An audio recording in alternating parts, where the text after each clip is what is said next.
सभी को प्रणाम। जय श्री राम। आज हम सुनेंगे पौष मास की सफला एकादशी। पद्म पुराण के उत्तरखंड में ये सफला एकादशी का फल लिखा हुआ है। सफला एकादशी की कथा हम सुन रहे हैं। युधिष्ठिर ने पूछा, स्वामी, पौष मास के कृष्ण पक्ष में जो एकादशी होती है उसका क्या नाम है, उसकी क्या विधि है तथा उसमें किस देवता की पूजा की जाती है, ये बताइए। भगवान श्री कृष्ण ने कहा, राजेंद्र, मैं बतलाता हूँ, सुनो। बड़ी बड़ी दक्षिणा वाले यज्ञ से भी मुझे उतना संतोष नहीं होता जितना एकादशी के व्रत के अनुष्ठान से होता है। इसीलिए सर्वथा प्रयत्न करके एकादशी का व्रत करना चाहिए। पौष मास के कृष्ण पक्ष में सफला नाम की एकादशी होती है। उस दिन पूर्व विधान से ही विधि पूर्वक भगवान नारायण की पूजा करनी चाहिए। एकादशी कल्याण करने वाली है। अंत इसका व्रत अवश्य करना उचित है।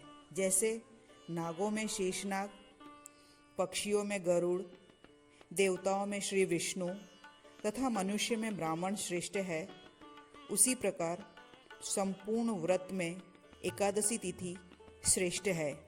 राजन, सफला एकादशी को नाम मंत्रों का उच्चारण करके फलों के द्वारा श्री हरि का पूजन करें।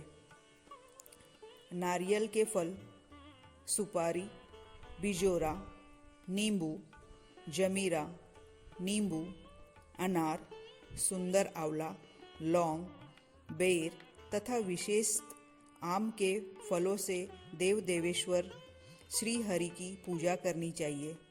इसी प्रकार धूप दीप से भगवान की अर्चना करें। सफला एकादशी के विशेष रूप से दीप दान करने का विधान है। रात को वैष्णव पुरुषों के साथ जागरण करना चाहिए। जागरण करने वाले को जिस फल की प्राप्ति होती है वो हजारों व्रत तपस्या करने से भी नहीं मिलती। नृपश्रेष्ठ, अब सफला एकादशी की शुभकारिणी कथा सुनो। चंपावती नाम से विख्यात एक पुरी है जो कभी राजा माहिष्मति के राजधानी थी। राजश्री माहिष्मति के 5 पुत्र थे। उनमें से जो ज्येष्ठ था वो सदा पाप कर्म में ही लगा रहता था, पर स्त्री गमी और वेश्या तक तथा उससे पिता के धन को पाप कर्म में खर्च किया करता था। वो सदा दुराचार परायण तथा ब्राह्मणों का निंदक था।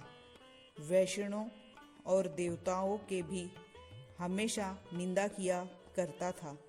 अपने पुत्र को ऐसा पापचारी देखकर राजा माहिष्मत ने राजकुमारों में उसका नाम लुभग रख दिया। फिर पिता और भाइयों ने मिलकर उसे राज्य से बाहर निकाल दिया। लुभग उस नगर से निकलकर गहन वन में चला गया। वहीं रहकर उस पापी ने प्राय समूचे नगरगस्त धन लूट लिया।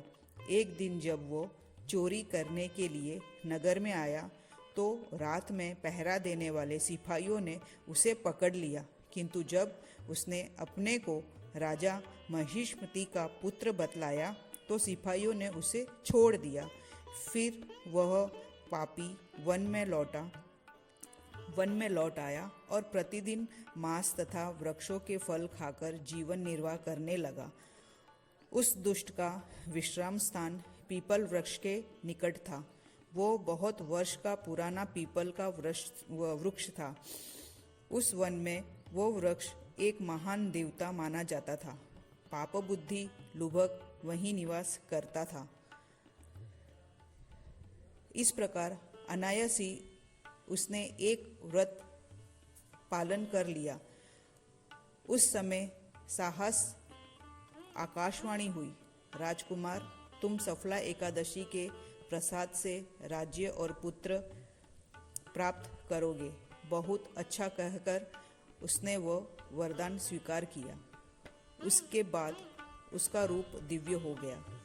तब से उसकी उत्तम बुद्धि भगवान विष्णु के भजन में लग गई। दिव्य आभूषणों से शोभाश सम्मान होकर उसने अकटक राज्य प्राप्त किया और 15 वर्ष तक वहाँ उसका संचालन करता रहा। उस समय भगवान श्री कृष्ण की कृपा से उसके मनोज्ञ नाम का पुत्र उत्पन्न हुआ। जब वो बड़ा हुआ तब लुभक ने तुरंत ही राज्य की ममता छोड़कर उसे पुत्र को सौंप दिया और वो भगवान श्री कृष्ण के समीप चला गया, जहाँ जाकर मनुष्य कभी शोक में नहीं पड़ता।